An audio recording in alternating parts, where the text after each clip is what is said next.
Dobrý den, pane doktore. Dobrý den. Tak se scházíme po nějaké době. Opět v meditačním křesle. Ano, přesně tak. A slyšel jsem, že máte zajímavé novinky ohledně léčby dýcháním. To je... Vědomým dýcháním. Vědomým dýcháním, pardon. Tak se tomu říká. To je velice zajímavá věc, protože to je krásné propojení s různými přípravky, které jste ukazoval, s různými potravinami a bylinkami, které jste ukazoval v minulých videích, tak dostat se do stavu vědomého dýchání, to znamená zřejmě přijímání prány, že jo? No. Tak prosím vás, řekněte nám o tom něco. Doplnění. No, já jsem o tom slyšel samozřejmě, už ono to proběhlo na internetu před rokem a říkal jsem si, na tom nepochybně něco je. Jsou kurzy vědomého dýchání, ale člověk nestačí všechno. No a až jsem se dostal do hovoru s jednou léčitelkou, a to mě notně teda zaujalo. A sice ne ta léčitelka, ale to, co vykládala. Já jsem se zmínil o tom, jak ona je schopna nakreslit vědomé dýchání, ten účinek. To je zajímavé. A u sebe. A nakreslila. A já jsem říkal, jak hluboko to jde. A ona říká, no, já mám synovce, který měl na noze ten výrůstek. Ostruhu. A tak šel samozřejmě k ortopédovi a ortopéd řekl, no to je snadlý, to je operačně, majzlíkem vám to osekáme a bude to úplně perfektní. Jenže jak slyšel o operaci, tak se šíleně bál.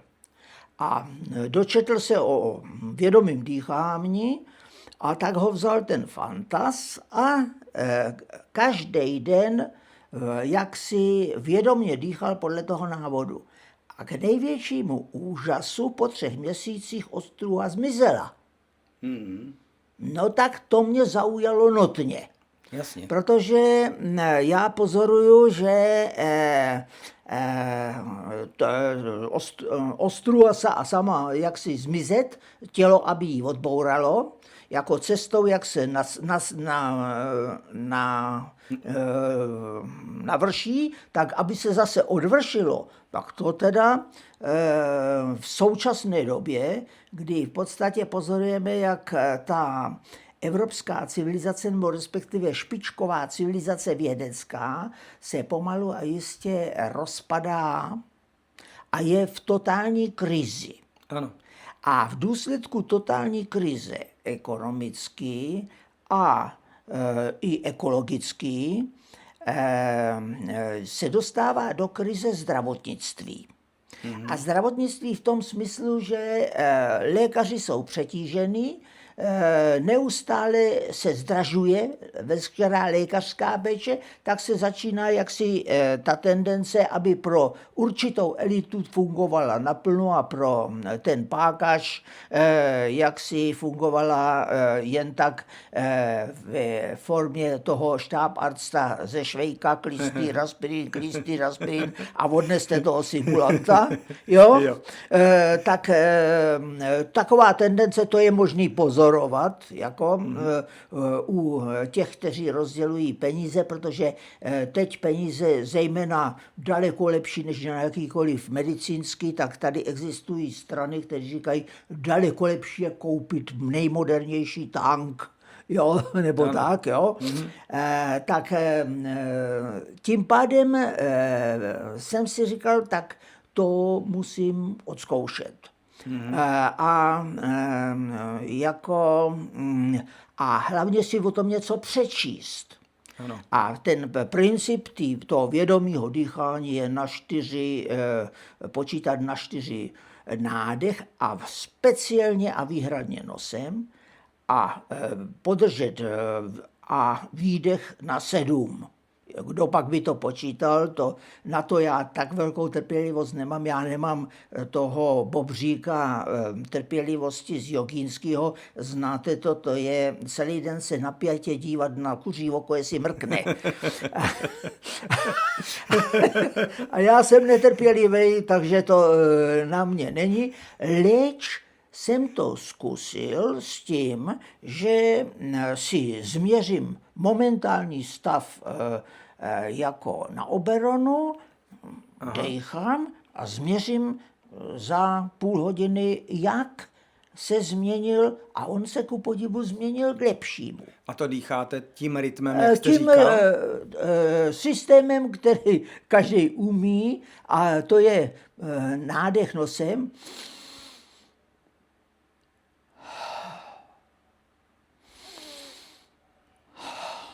Jo, tak to. A tak dýchat, a ohromně se mě to osvědčovalo jako úplně léčebný při řízení, když stojím na křižovatce a jinak bych se nudil a byl vzteklý, že je červená, nebo že je nějaká zácpa, tak nasadím vědomé dýchání a myslím si, teď se léčím. Jo? Ano. Takže to jako dobré. No a pak jsem narazil samozřejmě na podrobný výklad v zahraničí, který se nesmí říkat, kde on tam říká, ten fyziolog, při vdechu, dech nosem a dech ústy je velký rozdíl. A sice v tom, že vdechuje se nosem, tak v nose se vytváří nepatrné množství kysličníku dusnatého, teď nově oxidu dusnatého, a ten korzuje v těle a je to vynikající odbourávací látka na kornatění a jakékoliv odchylky od těla, léčebná dávka, a pro tělo není toxický, na rozdíl od jiných oxidačních prostředků, antioxidancí. Ano, jinak se to je řeší. přirozený a normální. Takže on tam dokládá, onen fyziolog vědecký, a pořád jsem ve vědecké rovině, že tím je možné naučit se správně dýchat, si prodlouží život v činnosti kvalitní o 10 let. To je A zajímavé. odstraní mnoho těch degenerativních chorob, zejména srdečních, objavových, a i metabolický syndrom se oddálí nebo se může odstranit. A že uvádí tam příklady. No, tak a mně, když se to potvrdilo jak přístrojem, tak jak si na Oberonu, tak taky automatickou kresbou, kyvadlem a td., tak jsem večer v zakázaném rozpoložení, zakázaném Sisyfom, jakýsi představy. Sisyfos v roce 2006 mě napsal dopis, že jsem blb, tak jsem si představoval otázku, jak je možné, že vdechujeme kyslík a dusík a na sliznici vznikne kysličník dusnatý neboli oxidusnatý. Proč ten kysličník dusnatý nevznikne v luftě? A i to je záležitost Parsifala postavit správně otázku. Ano. A že vlastně proč? A když jsem se soustředil v meditaci, tak jsem viděl, a teď už opouštím rovinu vědy a jdu do roviny intuitivního poznání. Ano. To je to, co zcela vyvrátilo Sisyfos, takže všichni Sisyfos můžou teď odstoupit s myšlením. Jsem viděl, že na těch atomech kyslíku je malý zlatý bod. A ten zlatý bod se tam dostává na ty atomy kyslíku, je-li kyslík pod vlivem nebo pod zářením slunce. Mhm. A já říkám, aha, a to je vlastně ta prána, Aha. o které se mluví a tak. To je zajímavé. A to je vlastně ta prána. A teď jen ten atom kyslíku, který byl na slunci a má tu tečku, při styku se sliznicí dlouhodobým, proto to vědomé dýchání je prodloužené Ano. a hlubší, se ten atom dostane k buňce a má-li na sobě ten zlatý bod, tak to udělá ťuk, ten zlatý bod skočí do té buňky a ta energie se vybije, že se ten kyslík spojí s nejbližším dusíkem a vznikne ten kysličník dusnatý, kterému se přisuzují ty léčebné schopnosti. Mm-hmm. Ale podle mě to by bylo snadné, jak si přímo kysličník dusnatý jako dýchat a tak. Nýbrž ten zlatý bod vlastně korzuje s tím vdechovaným kyslíkem, takže to je to, co od jak živa ty tisíce let a se říká prána v Indii. A teď zároveň, když tedy jako ta dýchání, tak mě naskočila v takové té nedovoleném rozpoložení, mě naskočila Bible, kde se píše, že Bůh vdechl člověku do hlíny, neboli do hmoty, duši a tím se stal živým.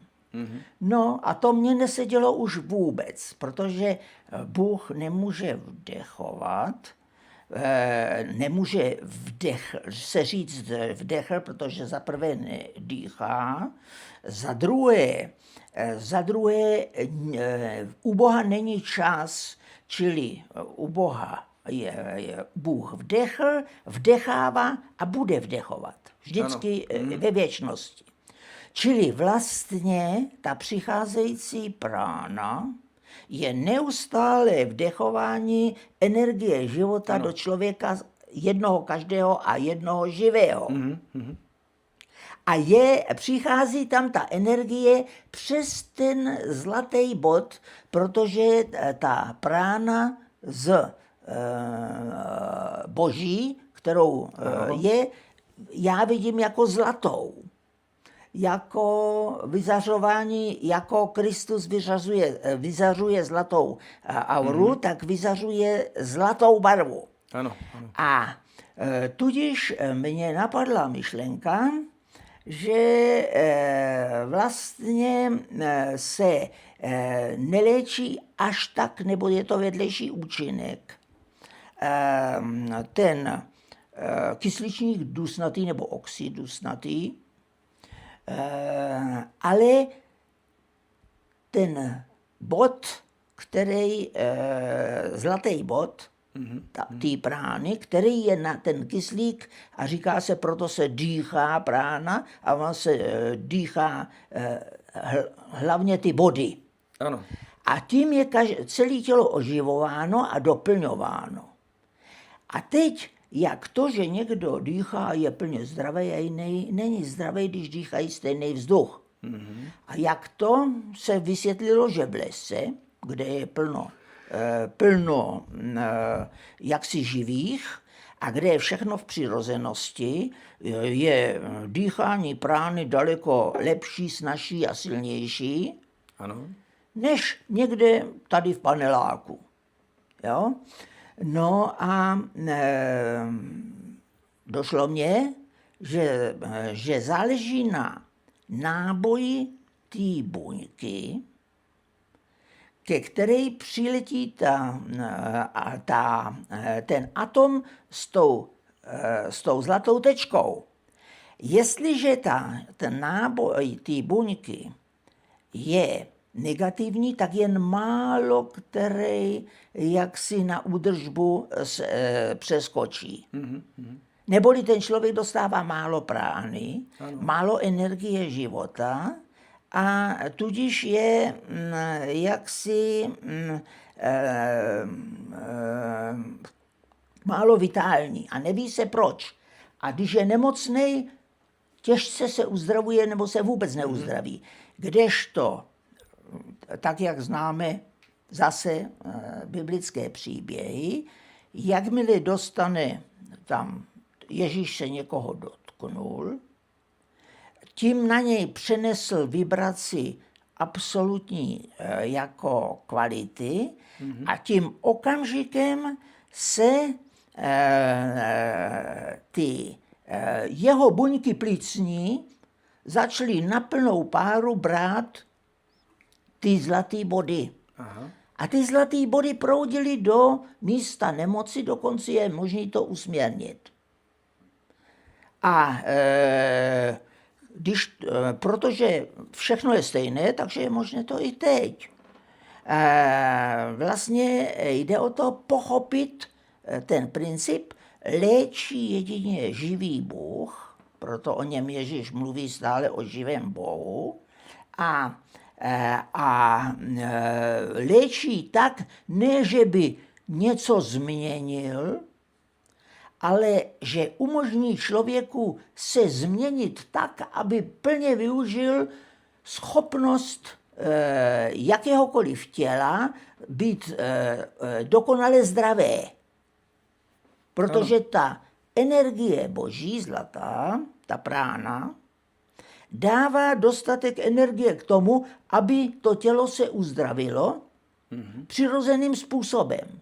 A čím víc těch žlutých bodů je, tak tím rychlejš se uzdraví. Takže mě vyšlo, že třeba nejdřív jsem zkusil oproti tomu běžnému dýchání, co si ty lidi představují, že a dělají správně to dýchání, nádech nosem, podržení a výdech. Co si představují, tak že dýchají kyslík všichni. Tak účinnost toho dýchání změřeno mým kyvadlem, to je 1 až 10, je na 4. V okamžiku, kdy si ten dotyčný uvědomí, že nabírá pránu neboli energii života a začne si představovat, že nedýchá vzduch, ale zlatý vyzařování, tak se jeho možnosti zvýší na 10. A tak mě vychází, že v podstatě tímto dechem a touto možností, představou je možné jakoukoliv nemoc vyléčit, dokonce pokročilou rakovinu, jenže to trvá půl roku. Ano. A na to musí mít tu trpělivost toho jaksi a vytrvalost a víru, že to jde. Když dejchá 4 hodiny nebo den, 2 dny a 3 dny a řekne, že nic se neděje u těžkého stavu a že to je blbost, tak se to stává blbostí. Jo? A kdežto, když má výdrž a silnou víru, tak jak tomu se ztratila ta ostruha za 3 měsíce, tak se může přebudovat v těle cokoliv, protože tělo je konstruováno, ta živá síla, která ho pohání, to je právě ta prána, je konstruována tak, že vyspraví cokoliv bez myšlení člověka. Když se říznu, nemusím přemýšlet, naběhnou tam ty leukocyty, naběhnou tam ty budovací buňky tkáňový a vyspraví se to a za určitou dobu je to v pořádku. A já jsem o to nemusel přemýšlet. Tak to běží v celém těle všechny procesy. To je zajímavé. Přirozeně a automaticky. A to znamená, to je přirozeně, čili přirozeně znamená z vůle Boží. Jo? Protože ta vůle je vždy jen optimální. Trestání Boží neexistuje, podle mě. Existuje jen to, že do pevně daných pravidel života člověk zasahuje blbě. A tudíž vytvoří si překážky, narazí nosem a řekne, Pán Bůh mě potrestal. Ano. Nepotrestal. Ano. Dává jen dobré. To je stejný princip, jako se říká, že tma neexistuje. Tma je absence světla. To znamená trest, to, co je považováno za negativní, je absence naplňování některých zákonů objektivních a objektivní rovná se stvořitelem daných. A my jsme nevědomí a nevíme, který naplňuje. A léčení duchem znamená, že přijdeme na to, co je příčinou, odstraníme příčinu a následek se otráví a odejde. Negativní. Ano. Tak v současné době to je obzvlášť důležité z hlediska při probuzení lidstva, protože je celkem jasně viditelné, že existuje duchovní kastrace národů. A ta spíš bych řekl některých věrouk, neboli filozofií. Například filozofie ateistická, materialistická, všichni nositelé přestávají mít děti a podíváte se na ateistické národy a zjistíte, že tam připadá 1,1 dítěte na matku a tudíž příští generace bude poloviční a další generace bude čtvrtinová a další generace zjistí, že vlastně je k ničemu a vlastně vymizí. Ano. A někdo tyto ideologie přímo šíří. Vymírání národů není vymírání národu, ale je to vymírání nositelů určitých filozofií neboli určitých náboženství. U islámců a u židů a křesťanských sekt to nevidět. Ale u nositelů vědeckého názoru nastoupili LBGT jako vrchol života a čímž po následkem LBGT je odejítí těl jaksi mimo tuto zeměkouli. Protože ten duch tady může být jen, když tu plave v tom člunu toho těla. Jo?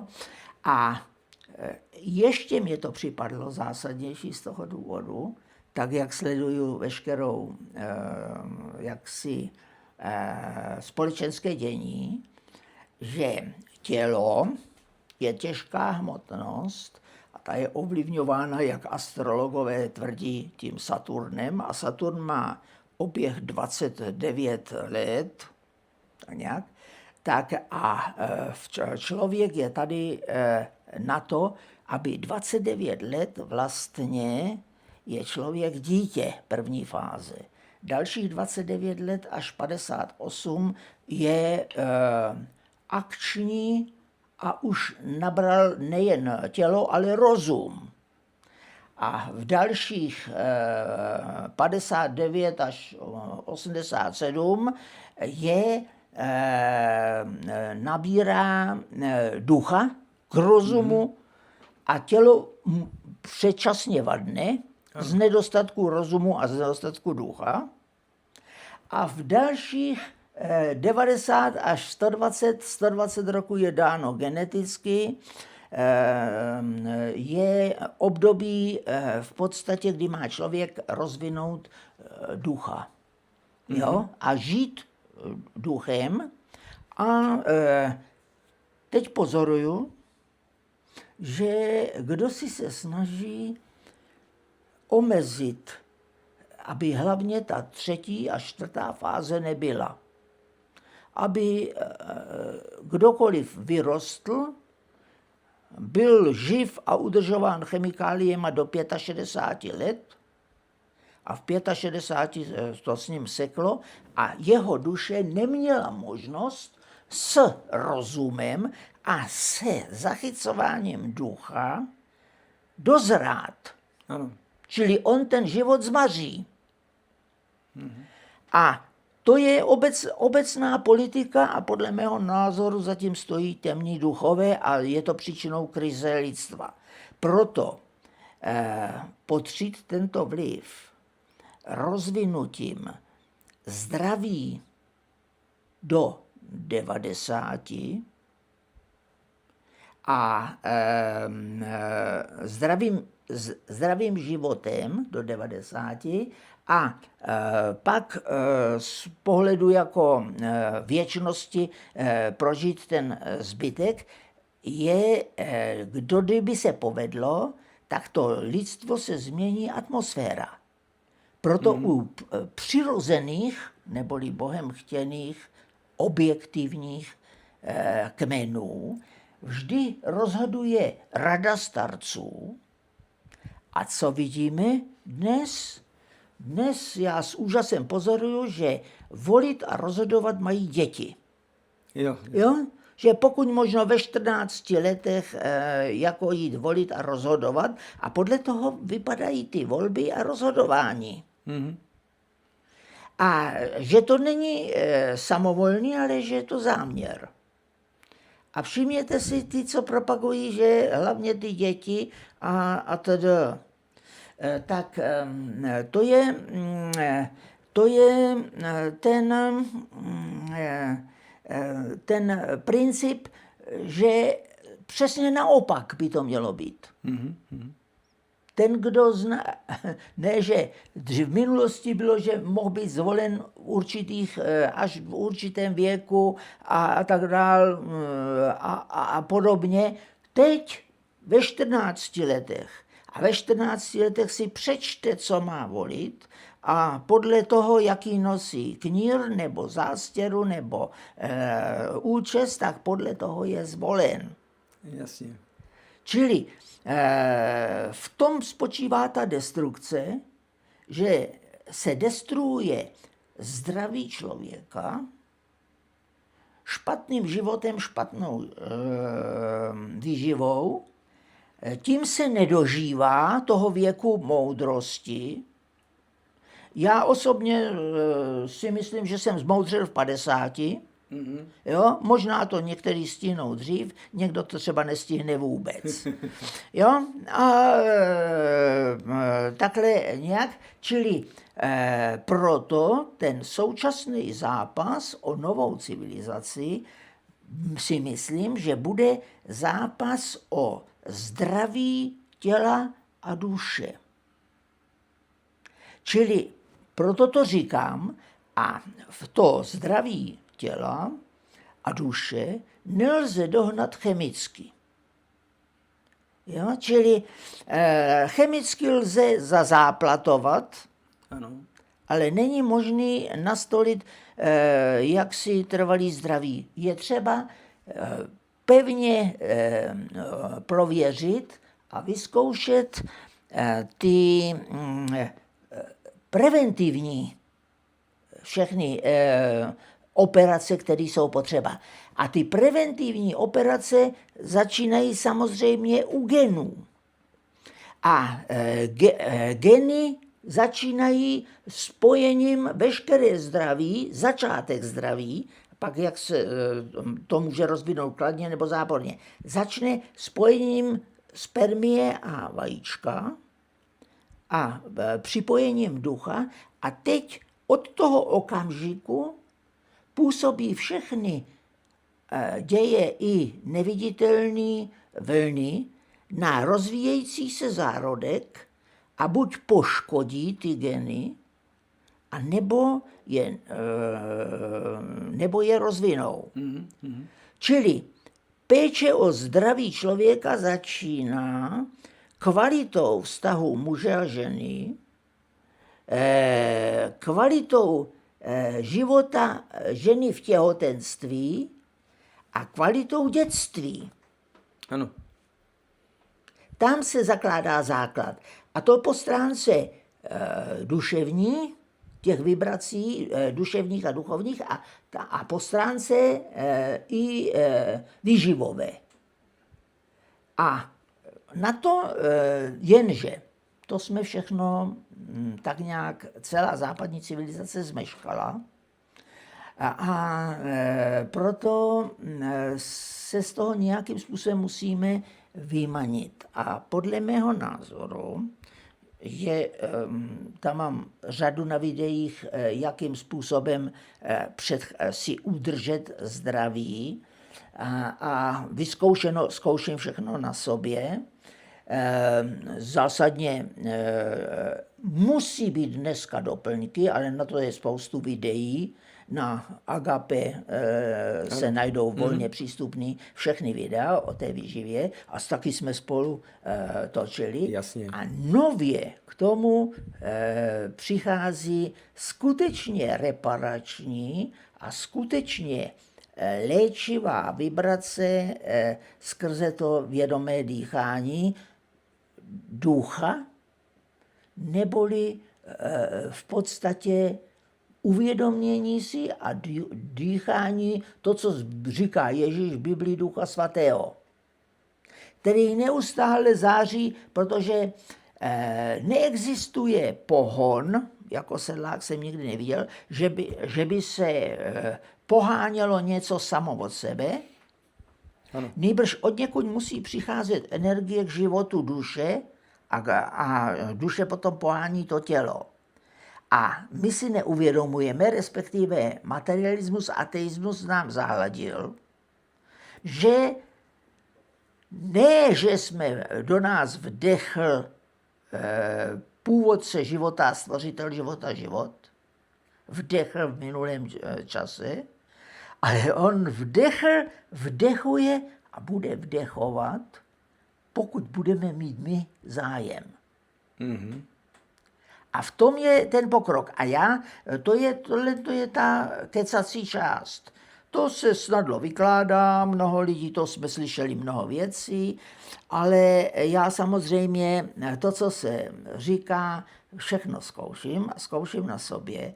A teď bychom přešli k té části, já otevřu Oberon a předvedu, jakým způsobem se změní moje astrální tělo, viditelné tělo a mozek během 5 minut toho vědomého neboli duchovního dýchání. Ano.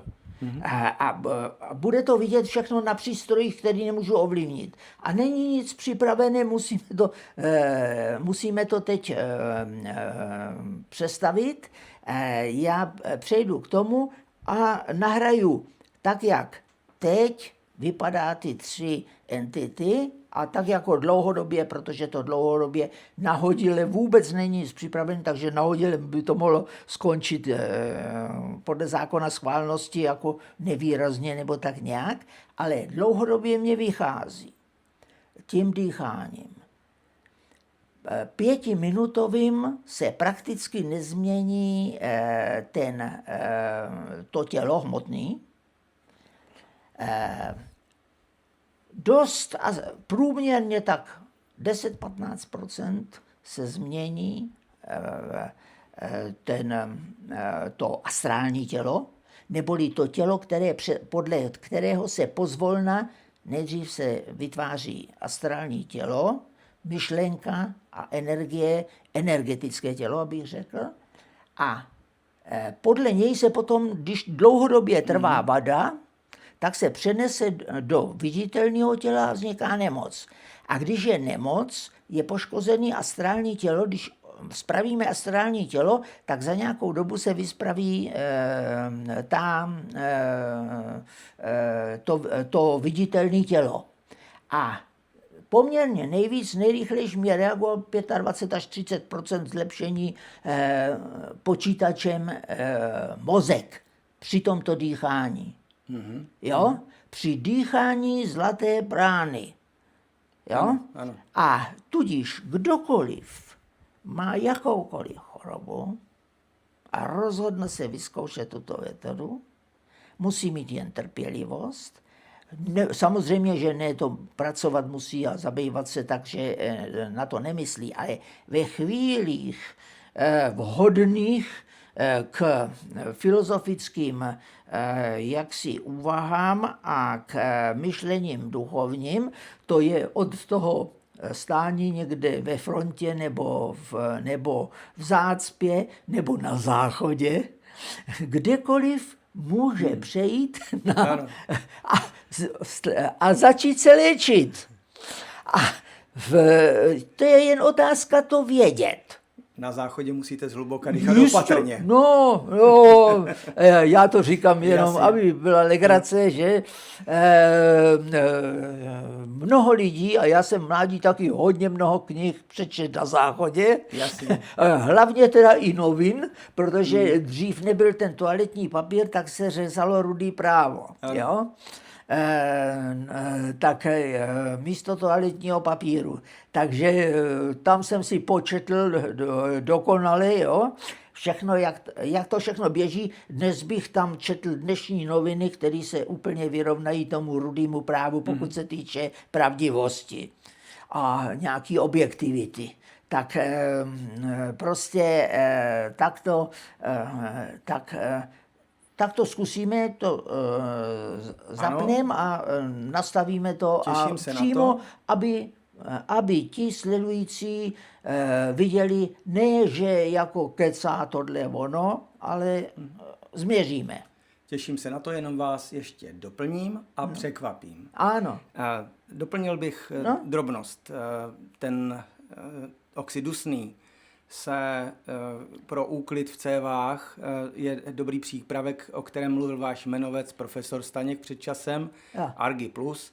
Já mám dojem, že vy říkáte dusný, a já mám dojem, že je to dusnatý. Dusnatý, máte pravdu. Jo, pač dusný je jedno moc. Aby jsme si neublížili, dusnatý. A tak je to Argi Plus, který má v sobě arginin a který vlastně ten fyzický úklid v cévách umí. A ještě zajímavěji funguje citrulin, který vlastně ten oxid dusnatý vytváří v játrech. Ale je to bez prány, je to jenom chemie. Ale je to správná chemie. A drobné překvapení, jak jsme propojení zřejmě skrze Pána Boha. Já jsem před měsícem z důvodu jakési potřeby sám sebe jako léčit, napravovat, protože se na mě projevují nějaké civilizační choroby v 57 letech. A tak jsem si říkal, co já budu cvičit. A vytvořil jsem si cviky intuitivně. Vůbec o tom nevím to, co vy. Založené na dýchání a zkombinoval jsem si cvičení 8 kusů brokátu, což je Qigong, s nějakými drobnými cviky tai chi, které mi do toho seděly, a ještě s bulharskou paneurytmií od Petra Dounova, což jsou zdánlivě nesouvisející věci. Ale když jsem tam vybral věci, které se týkaly dýchání a které mají jakýsi rytmus, tak je to velice zajímavé cvičení. Doplním to pod video, potom ten návod. Jo, dobře. Pojďme se podívat na ten Oberon. Tak já jsem tam nastavil ty 3, o kterých jsem jmenoval. o kterých jsem mluvil, auru, hmotné tělo a dole mozek. A momentální stav poměřím tak, jak mě to Oberon naměří, takto.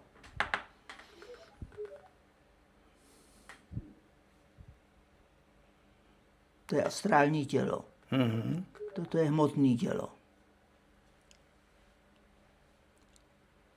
A toto je mozek.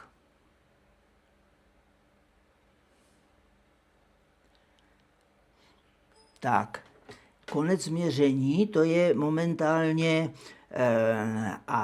teď najdem a já vysvětlím jenom, aby pozorující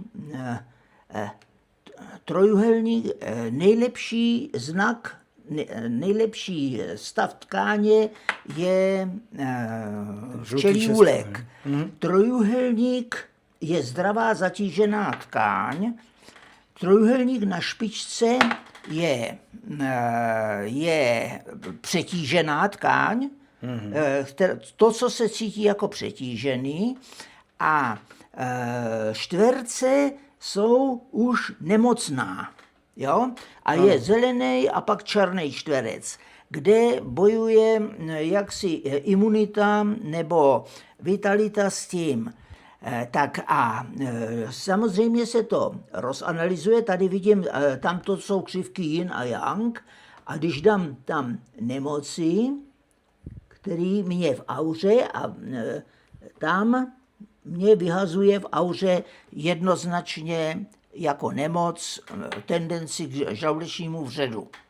Ano. Proto nesmím nic, a já jsem dráždivý teda jed a nesmím nic. Jakmile sním, když bych jed dietně, tak to zmizí červenýho tany nebo nic. Ale já jsem se napral ráno o 106, protože tady v tom vedru, a aspoň, aby člověk měl nějakou radost, tak se něco najíst a vidíte, tak. A to je takhle je to na tom, to je celkový tělo jenom jako aura. Teď se podíváme, toto je viditelné tělo, neboli hmotné tělo. A podívejte se, a na hmotném těle nemám nic červeného, Ano. nic to, a tadyhle je fibrom plic jako přiližující, to je hodně častý u lidí v městech a teda. A jinak žádné nic červeného, čili nic nemocného, a čím menší číslo, tím více to přibližuje tomu dotyčnému, té dotyčné chorobě. A čili jako tělo mě to ukazuje jako zdravé. A teď se podíváme, jestli ještě mám zdravý rozum. Jo. Tadyhle.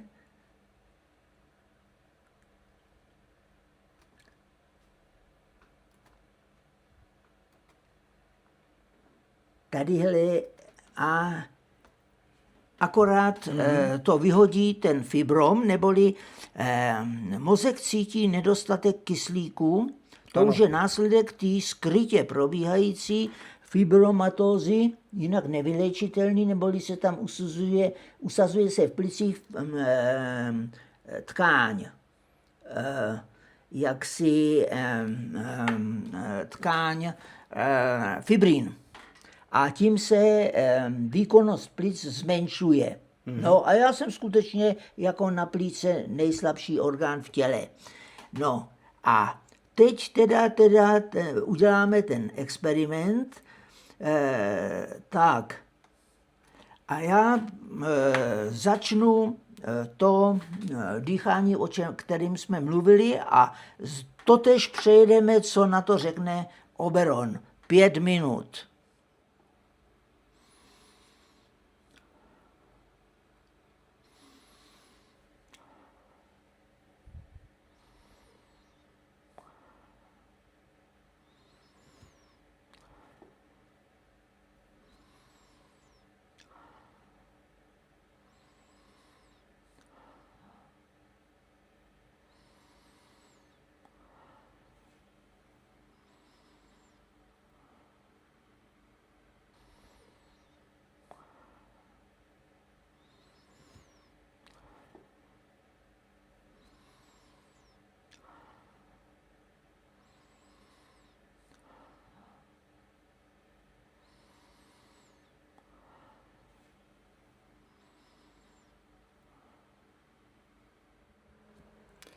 znovu vyšetření, znovu téhož.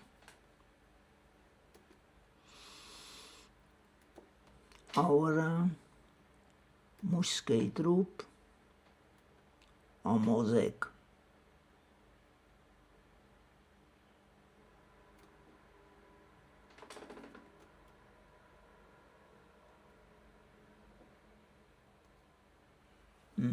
Jste moc dole. Už jsem přijel. Ještě kousek nahoru? Tady, ano. Tady. A jedem znovu stejný, toto jenom nezávisle na tom.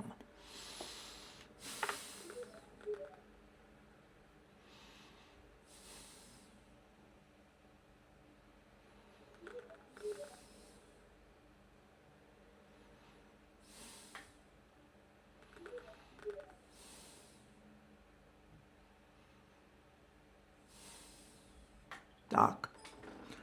A začneme hned od toho mozku, jak se to změnilo na mozku. Z analýzy. Všimněte si, že tady zmizely všechny ty trojúhelníky na špici, kromě tady jednoho, a uděláme porovnávací choroby. To je hodně starý, to je stále stejný.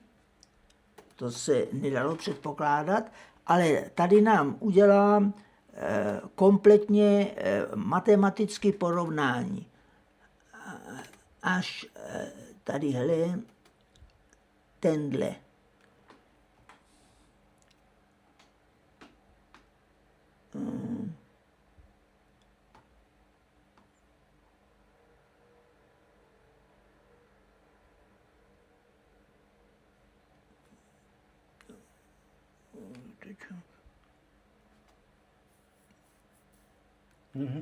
Tady.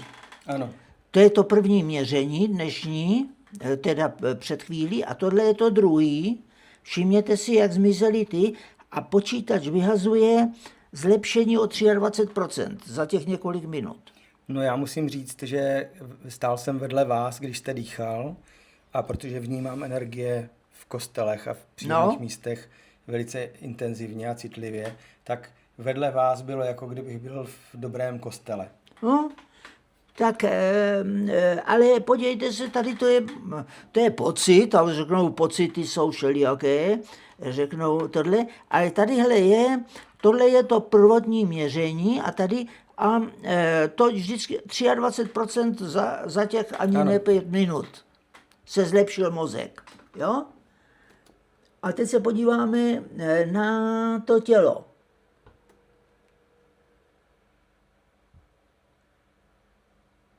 Tak jak jsem říkal, že ten nejvíc. Ten mužský trup, analýza a zase choroby na něm. Ten fibrom tam stále funguje na prvním místě, ale ne červeně. Jo? Tadyhle tohle žádná choroba nepřibyla a matematicky si to necháme spočítat.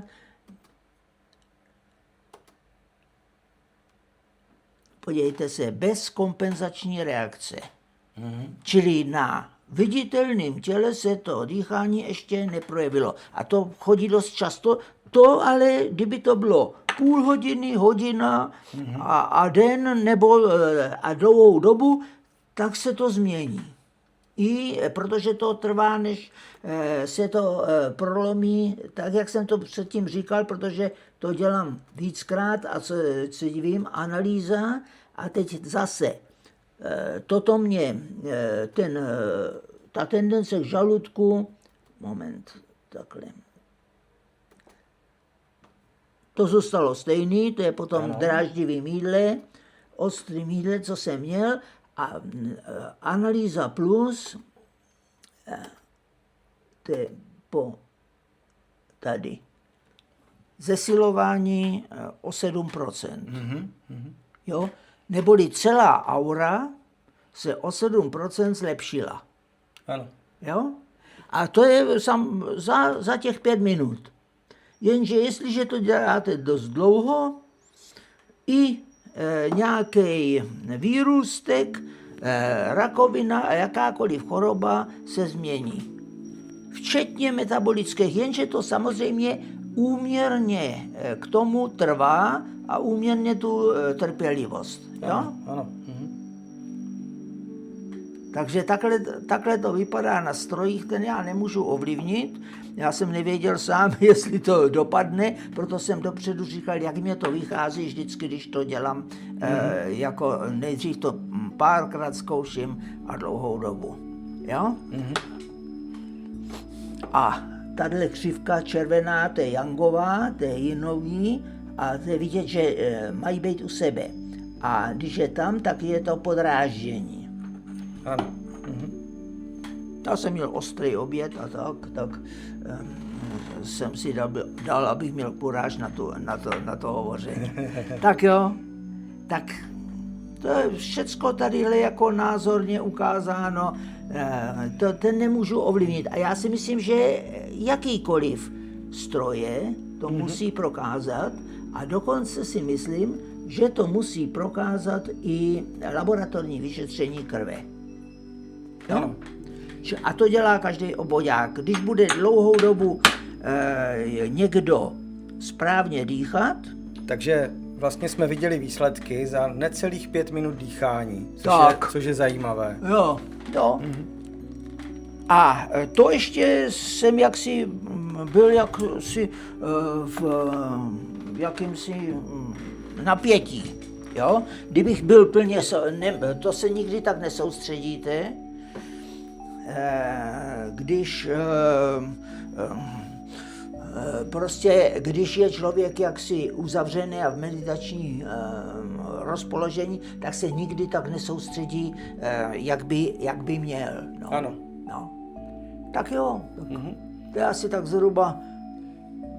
Ano, dobře, moc vám děkuju, pane doktore, bylo to velice zajímavé a podnětné. Pozdrav všem, kdo to zkusí, nebude litovat. Moc vám děkujeme. Já taky za sebe. No. Mějte se. Nashledanou. Nashledanou.